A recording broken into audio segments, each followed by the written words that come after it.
काशी में खाड़ा बरुआ जनुआ करे के हौवे काशी के मालिक जनुआ पहिरावसु के हौवे काशी के मालिक जनुआ काशी के मालिक हवे विश्वनाथ बाबा से हो उठी बैठेले हम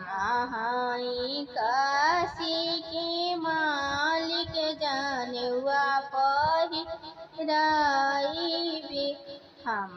हाई काशी के मालिक जनुआ पहिरा बगसर में खड़ा बरुआ जनुआ करे के हौवे बगसर के मालिक जनुआ पहिरावेला के हौवे बरहापुर के मालिक जनुआ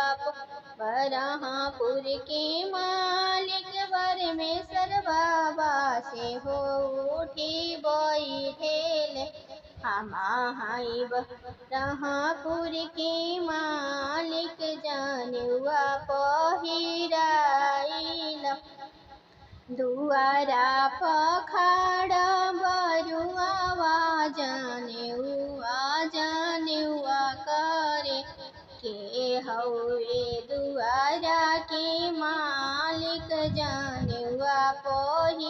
पहिरावेला दुआरा के मालिक हवे आपन पापा से हो उठी बैठेले हम हाई दुआरा के मालिक जनुआ पहिराइबे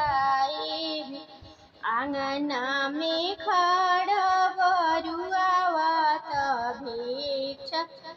भिक्षा करे के हौवे आंगना के मालिक मोतिया भिक्षा दीहन के हौवे आंगना के मालिक मोतिया आंगना के मालिक हैया अपन मम्मी घरवा में से निकलेली हम हाई आंगना के मालिक मोतिया भिक्षा देबहु हम हाई आंगना के